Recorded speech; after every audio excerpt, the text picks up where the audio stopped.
Hello members of the Avon Marching Band. My name is Kirsten Ma. I'm a senior drum major, and today I'm going to be teaching you how to follow along and subdivide with basic conducting patterns. So the reason this is important is because when you're on the field and I'm conducting, you're going to need to know how to line up the music that you're playing with my conducting patterns. On the field, there are a few basic conducting patterns that you will see, and the ones most common in our show this year are 4-4, 3-4, and 2-4. So I'm just going to show you what those each look like so you are used to them and you know how to recognize them on the field. A 4-4 pattern looks like this. 1, 2, 3, 4, 1, 2, 3, 4. So all of my downbeats are when I hit this point right here. Every downbeat will be at the same point. For a 4-4 pattern, I go down, in, out, up, down, in, out, up. A 3-4 pattern is very similar, but I get rid of the part where I go in. So it's just 1, 2, 3, 1, 2, 3. My downbeats are still every time I hit the same point, just my 2 goes out. So 1, 2, 3. 2-4 is still the same basic idea, but it's just a sweep out. So it's 1, 2, 1, 2, 1, 2, 1, 2. My downbeats are still in the same general place, but they can vary a little bit. For 2-4, it might look a little bit different. So again, it's just 1, 2, 1, 2. So playing your music, you're going to have a lot of rhythms that are quarter notes, eighth notes, half notes.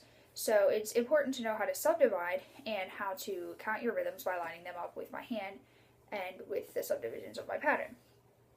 So right now I'm going to teach you how to subdivide eighth notes with a pattern. So for a 4-4 pattern, you like 1, 2, 3, 4. Every time I go up, out, in, out, or up again, it is an and. So it's 1 and 2 and 3 and 4 and 1 and 2 and 3 and 4 and. So if you have a rhythm that has eighth notes on it, or just generally if you have any rhythms that have eighth notes in them, it's a good idea to keep a steady stream of eighth notes going in your brain so that when you get those rhythms and then when they come up in your music, it's easier to play them because you already have the subdivision in your head. So if you see my pattern like this, just keep in your mind 1 and 2 and 3 and 4 and 1 and 2 and 3 and 4 and. And for a 3-4 pattern, subdivisions work the same way, it just adjusts to the 3-4 pattern.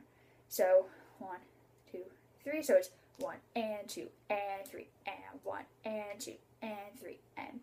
And 2-4 is exactly the same, just 1 and 2 and 1 and 2 and 1 and 2 and 1 and 2.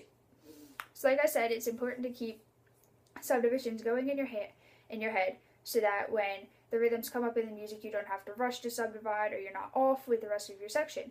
Because if everybody subdivides, then everybody will come in together and play their rhythms together.